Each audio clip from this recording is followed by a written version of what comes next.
500 years ago, a French essayist wrote these words. He said, "My life has been filled with terrible misfortune, most of which never happened." More recently, some of our best researchers at Cornell University did a lengthy study with a whole lot of people, and they discovered that 85% of the things that we worry about never happen. 85%. Think about the things you worried about this week.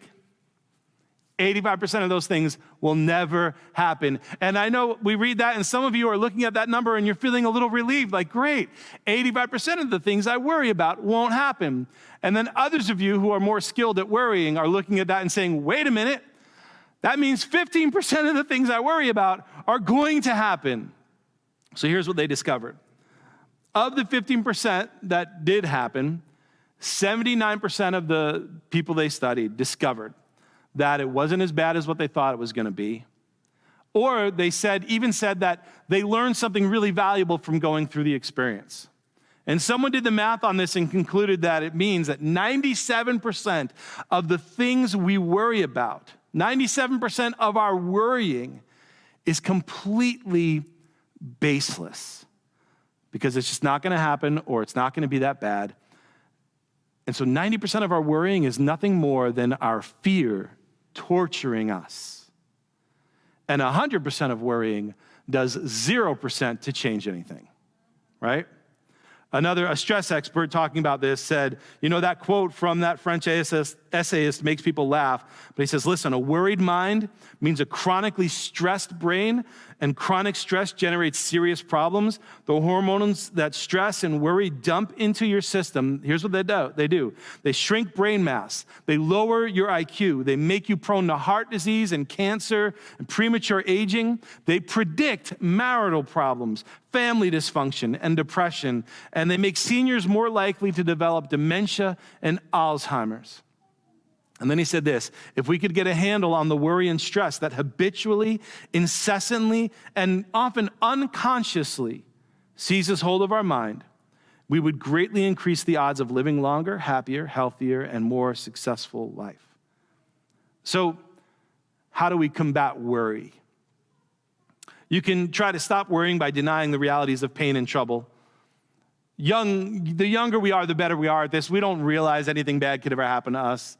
We don't think anything bad. So you can go that way. You can just try to ignore that anything bad could ever happen in life. But as you get older, you realize it will. Or you could take a stoic view about everything that happens and just say, well, it's just what's going to happen. And try and just, shut your emotions down from it. But when I want to learn about how to deal with worry, I turn to Jesus. Think about Jesus' life. He had no place to lay his head, no home.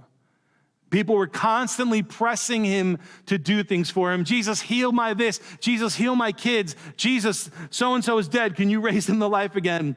Jesus, can you feed us? Thousands of people. Jesus, will you feed us? We're hungry. Pressured and challenged at every turn by the leaders in his community, the religious leaders, even the national leaders pressuring him, coming after him. His disciples, his own best friends, being so thick-headed that they couldn't understand what he was saying a large portion of the time and missing the point, knowing that he was headed toward a horrific end to his life on this earth where he would alone take on the weight of humanity's sin. Just think about all those things Jesus legitimately had to worry about or could have worried about, and yet he lived without worry or fear.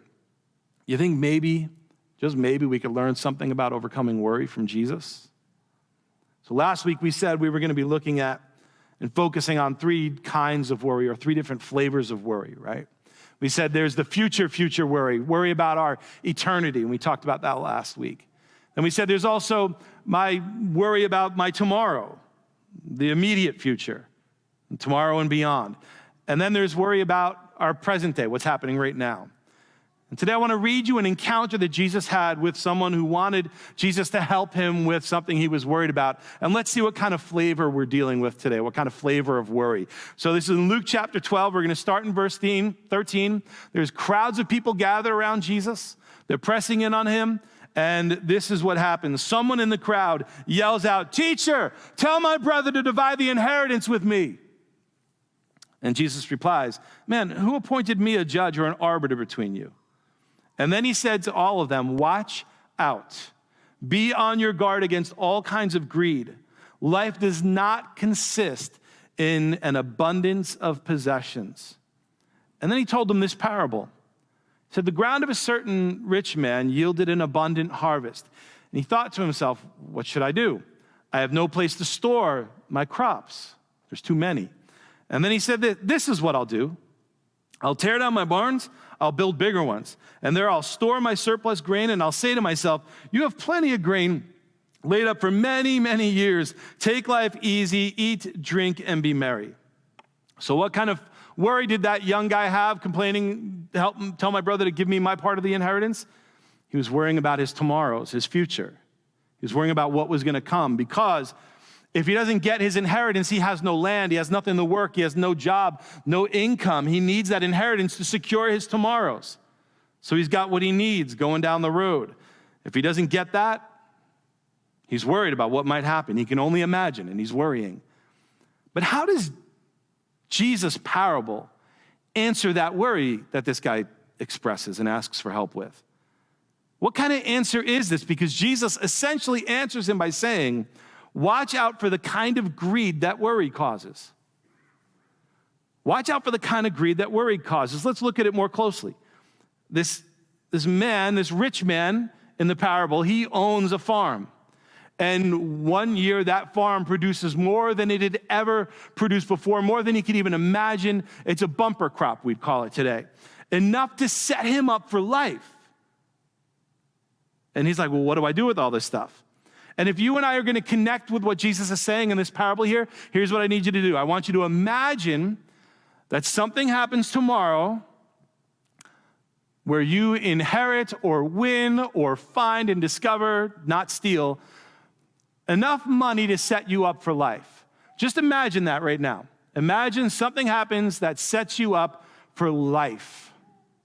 I can tell by your smiles, most of you are imagining it pretty well. This man then does what most people would do if they suddenly struck it rich. He secures his wealth and decides to enjoy his life. He says, I'm set for life. I'm going to retire. I'm going to relax, enjoy my life, and just do what I want to do. The rest of my life, I'm going to enjoy it. And the people Jesus was talking to, these are almost every one of them poor people who maybe had a couple sets of clothing and lived day to day.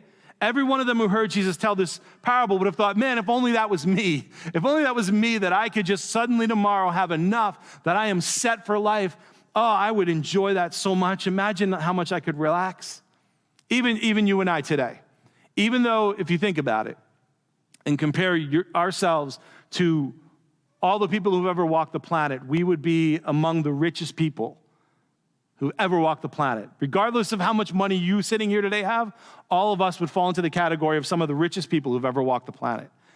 And even you and I still today think, boy, if I could just have enough to secure my life, and that I don't have to go to that job and work with that coworker, do what that boss says. I don't have to put up with that grind anymore. I could just do what I want to do. We want that as well. And as we're sitting here daydreaming about what would happen if you struck it rich tomorrow and we end up in this man's shoes, God talks and says something disturbing and shocking. He says, you fool, this very day, your life will be demanded from you. Then who's going to get all the stuff that you stored up? I said, wait a minute, did God just call the guy I'm envying a fool? What is God seeing that I'm not seeing in this man? Well, let's go through Jesus' story again. Only this time I've highlighted some of the words to help us maybe pick up on what God is seeing. First of all, he says, the ground of a certain rich man yielded abundant crops. He didn't do anything.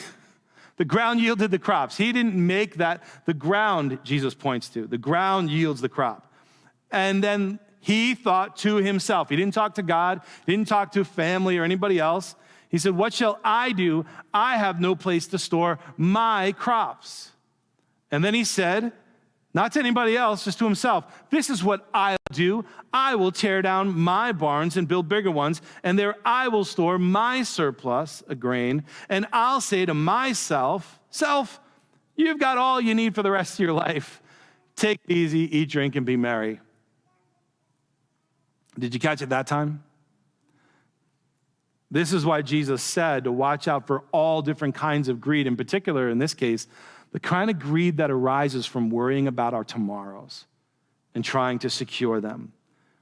Because greedy people see everything that comes their way as theirs. There were even rules that should have been followed. God gave rules to farmers and said, you don't plow, you don't harvest all the way to the edges of your fields. You leave a margin unharvested so that those who are in need can come and get food. This guy scoops it all up for himself. This is what greedy people do, because if I scoop it all up for myself, I'm going to secure my tomorrow. Greedy people forget that God is the one who allows them to have anything that they have. We end up selfishly hoarding what God allows us to have in order to secure our tomorrows. And we never ask God, what do you want me to do with what you've given me here? We foolishly assume, I foolishly assume, you often foolishly assume, oh, this is about me securing my tomorrows, and that's going to set you and me free from worry, but it's not, and it won't, and we're fools for thinking it will. And then Jesus summarizes and hints at an answer for you and me, a real answer to our worries about tomorrow. He says, this is how it will be with whoever stores up things for themselves, but is not rich toward God. And then Jesus is going to now turn to his disciples and teach them what he means. He's going to turn to them and he's going to teach them how to stop worrying about tomorrow. So this is what he tells them. Verse 22, it says, then Jesus said to his disciples, therefore I tell you, do not worry about your life, what you will eat, or about your body, what you will wear. For life is more than food, and the body is more than clothes. Consider the ravens. They don't sow and they don't reap. They have no storeroom or barn, yet God feeds them. And how much more valuable you are than birds. Who of you by worrying can add a single hour to your life? And since you can't do that very little thing, why do you worry about the rest? Consider how the wild flowers grow. They don't labor or spin, yet I tell you, not even Solomon in all his splendor was dressed like one of these. If that is how God loves the grass of the field, which is here today and tomorrow thrown into the fire, how much more will he clothe you, you of little faith? And do not set your heart on what you will eat or drink. Do not worry about it. For the unbelieving world runs after all such things, and your Father knows that you need them. But seek his kingdom, and these things will be given to you as well. So what are the lessons Jesus teaches us about worry? Well, first, Jesus demonstrates that he understood 2,000 years ago what some of our best researchers just established. Worrying is anti-productive. Worrying doesn't change anything. It doesn't do anything to change our circumstances. So worrying serves no productive purpose. But that's not enough. I mean, that just makes me feel bad about the times I worry. Knowing that worrying doesn't do anything, now I'm worried about how much I worry. Right? So we need a solution. We need something to aim at instead, and this is what Jesus gives us. And this is really important. Jesus says there are more important things than food or clothing. When's the last time you worried about food? I don't mean about what you were going to have for dinner because you may not like it as much as your favorite thing. I mean, when's the last time you genuinely were worried that you weren't going to have enough food and you were going to starve to death? Have any of us ever felt that? When's the last time you worried about clothes? I don't mean finding the pair of clothes that still fit you. I don't mean finding the pair of clothes that make you look the best. I mean just worried about, oh no, I'm going to have to go to work naked today. Not because you forgot to do laundry, but because you have no clothes. When's the last time you worried about that? We don't. We have much smaller things to worry about, even than what Jesus is talking about. But Jesus is saying, imagine yourself in this place and imagine not worrying about even what you're going to eat and your clothes. In spite of how valuable they are and important they are. Are you still with Jesus on this? He's saying, don't even worry about that. He doesn't say food and clothing aren't important. They are. But he's saying something there's something more important. And if we're ever going to break the cycle of worrying, we need to hear what Jesus says here. There's something more important even than your life, even than having clothes to wear, even than having food to eat. There's something more than. Life is more than, Jesus says. And what Jesus is trying to do is to get us to a more than life when we're stuck in an equal to frame of mind. We're stuck thinking that life is equal to the stuff I have. My life is the things I have, the things that make me secure. How much do I have in savings? How much am I got toward retirement? What's my house like? What's my car like? How much clothing do I have? We're stuck in an equal to kind of mindset where life is, and it's almost unavoidable and it's hard to escape. Life is equal to the stuff I've got. This is what I have. And we go around trying to accumulate more. And the more I have, the better I feel about how secure I am. Like, yeah, I've got plenty in the bank. I'm secure now. I can relax. Right? Life is equal to the stuff. And Jesus is trying to teach us, no, life is more than. I want you to take on a more than. Because when we think life is equal to these things we amass and possess and get, so great, I got out of debt. Now I'm building up my savings. And boy, I'm feeling so much. My worry and my stress is going down because I've got this nest egg built up. And Jesus is saying that actually isn't going to set you free from worry. Because the equal to life, like life equals the stuff I have, that is a life that's going to be plagued with worry because now you've got to worry about, what if I lose it? If your life equals the stuff you've managed to pile up that makes you feel like you've got a good buffer around yourself, what happens when you lose one of those things? What happens when your car gets totaled and you can't afford to buy a new one? What happens when the market goes nuts and you wipes out half of the value of your savings and investments? How do you feel? People go into crisis. Look around you today. Everybody in crisis, going through existential crisis because they've lost some chunk of what was giving them security. And that to them, because they were living an equal to life, it means that they've lost part of life. And Jesus is saying, no, I'm teaching you here a more than life. He says, verse 31, seek God's kingdom, and these things will be given you as well.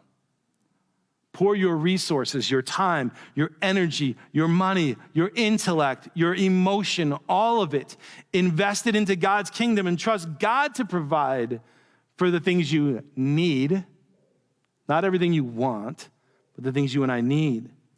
By holding on to things selfishly and treating them greedily like they're for me and my security, you and I miss out on this more than life that Jesus is trying to encourage us toward, and simultaneously doom ourselves to a life of worry. Because once you've accumulated stuff, now you're worried about holding on to it because that equals life in our minds.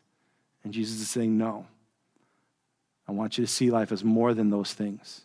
The antidote to worrying about tomorrow is to invest everything we have into God's kingdom. And what does that look like? What does that mean? Seek God's kingdom first. Invest in God's kingdom first. Well, Jesus goes on. He says, verse 32, don't be afraid, little flock, for your Father has been pleased to give you the kingdom. So sell your possessions and give to the poor. Provide purses for yourselves that will not wear out, a treasure in heaven that will never fail, where no thief comes near and no moth destroys. For where your treasure is, there your heart will be also. If you pour your treasure into yourself, into things that can easily be wiped away, but into you, guess where your heart's going to be? You're only going to be loving yourself. If we pour our treasure into God's kingdom, which is made up of people, then your heart will be with God and with others. Every investment that helps bring God's kingdom of love and life to bear in this world will turn you into a more loving person. Your heart will be where God's heart is. This is what Jesus is trying to encourage us toward. And everyone gets rattled when Jesus says things like, so sell your possessions and give to the poor. Because we think, oh no, but if I do that, then I'll have nothing and then life will be miserable. Jesus is not trying to aim us toward a miserable life of nothingness. He's aiming us toward a more than life, a life that's truly full. Because you could amass a fortune, you could build it up, and you could make your own banks even and store it all up and hold it. And an earthquake can come and hit, and tomorrow it's all gone. Or you could also build up a giant nest egg, have everything you need, and then suddenly you drop dead tomorrow, and then where does it go? It didn't make you secure, did it? Or you and I can use what God allows us to have. We can invest it in the more than life that builds loving, caring relationships among people who are more important than things. Invest in bringing others into relationship with God through Jesus. Let the world see the peace you have in Jesus through the way you treat possessions and how unshakable that peace is compared to the peace they've tried to buy with the stuff that they've amassed. That's Jesus' solution to worrying about tomorrow. When you let God set you free from the life equals the stuff I accumulate mentality and give you a life is more than these things mentality, it sets you and I free from worrying about our tomorrows. And look, is that easy? No. I know personally that's not easy. I get what Jesus is saying. I struggle to practice it though. Don't you? Jesus knew this wasn't easy, and that's why I think in verse 32, he throws in this very quick and sudden little picture that can maybe make it a little easier for us to swallow this pill of what he's saying to us about the way we should look at everything we have. That'll actually set us free from worry. He says in verse 32, do not be afraid, little flock. Just that quick little thing, little flock. It just creates a word picture, doesn't it? What's the picture? We're the sheep. Have you ever been around sheep? They are chickens. I know that sounds counterintuitive. They are scared, timid. Sheep are always nervous. And look, applying what Jesus says here might scare you. On the one hand, you're scared about, I need my tomorrow to be secure, so I'm going to grab all this stuff, but that doesn't really make you secure. You're still worrying about it all the time. But then Jesus says, no, the idea is don't invest everything into getting all that stuff that's not going to actually make you secure. Invest in God's kingdom and building God's kingdom through loving relationships and pouring your resources into doing things God would do. And now that starts to make us nervous too, because now that means you and I are going to have a talk with God about the difference between being wise with our finances and planning. Like take your retirement, for instance. What's the difference? Where's the line between being wise and planning versus being greedy and hoarding? You and I are going to have to talk to God about that when we walk away from here this morning. Where's that line, Jesus? Where's that line between looking at how I spend my money right now? Where's the line between me being selfish and greedy and me just taking care of my family? Where's that line? You're going to have to ask Jesus to show you where you're in danger of having worry about tomorrow turn you into a greedy person. And I'm going to have to talk to Jesus and Christina too about how does worrying about tomorrow turn me into a greedy person? Because it's amazing, and people have joked about it all the time. And $20 in my hand when I'm in the mall or on Amazon looks way smaller than it does when there's someone in need who needs $20, or I'm in church. All of a sudden, that $20 looks huge. I'm like, that's a lot to give. Where I'll throw $20 at Amazon like that. I mean, Amazon needs the money, so it's nice. Why is that?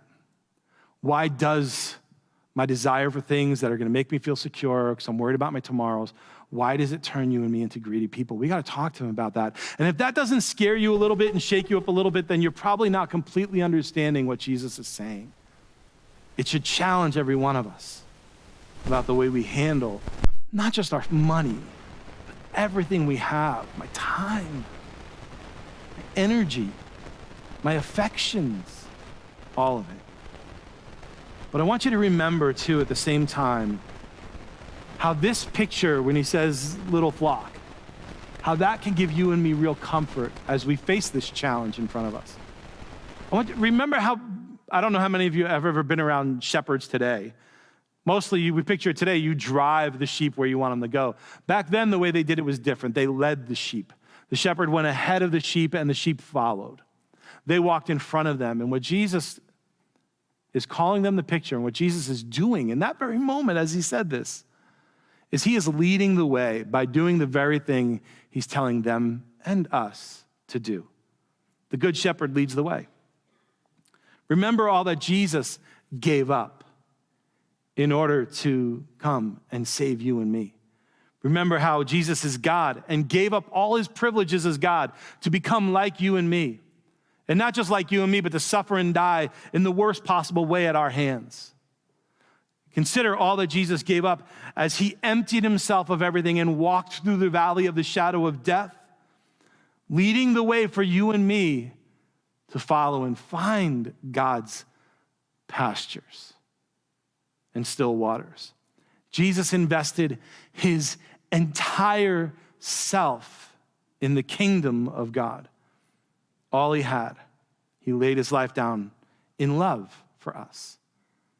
He doesn't call us to walk a path he didn't himself walk. And following Jesus as our shepherd means laying our lives down as he did, emptying ourselves as he did, investing ourselves as he did. But remember, this isn't because Jesus wants to lead you and me into a life of misery and emptiness. It's because the path of emptying is the path toward absolute and complete fullness. It's the path toward absolute peace in God. It's the path to more than this world could ever offer. That's why Jesus says, don't be afraid, little flock. I'm leading the way. Your Father has been pleased already to give you his kingdom. We already have in Jesus all we ever need. And that should set us free from worry in a way nothing ever could. Nothing in this world ever could set us free from worry the way Jesus sets us free from worry. Because Jesus faces the reality of trouble in this life, but points us past it to what he's done. You know, Jesus' words here remind me of Psalm 23. I'm going to ask Craig to come back. He's going to sing a song here that I want to close with.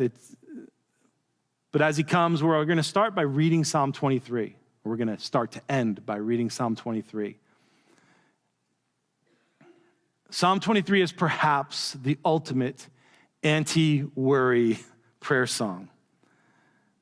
In this psalm, we realize the kind of Father we have who is working to lead us into green pastures, who is working to lead us through the valley of the shadow of death, along the paths where he has for us, and bring us to the place where even though I walk through the valley of the shadow of death, even though we're surrounded by enemies, the psalm says, God sits us down to eat. You and I aren't out of danger. There's still things that are going to happen. There's still going to be troubles. At least the 15% of things that are still going to happen, and at least the 3% of things that are really actually going to be bad. But guess what? Even if they kill us, we're following Jesus through that into this new life that God has prepared for us. And that's what this psalm calls us to. So we're going to read it together. Craig's going to lead us in reading it, and then we're going to sing this song. And as we do, I just want you to reflect on the things you worry about. And I want you to begin to give them to God. If you want to come and gather around this altar while we're singing the song, please don't hesitate. This is a great place to come, and our deacons will come and pray with you, and your friends will come and pray with you. Maybe bring your friends with you, and just begin to give your worries over to God and say, Jesus, help me to pursue this more than life and let go of this equal to life. Help me to find this real freedom from worry in you. Craig, just lead us in reading that psalm. Psalm 23. The Lord is my shepherd, I lack nothing. Let's read it all together. He makes me lie down in green pastures. He leads me beside quiet waters. He refreshes my soul. He guides me along the right paths for his name's sake, even though I walk through the darkest valley. I will fear no evil, for you are with me. Your rod and your staff, they comfort me. You prepare a table before me in the presence of my enemies. You anoint my head with oil. My cup overflows. Surely your goodness and love will follow me all the days of my life, and I will dwell in the house of the Lord forever.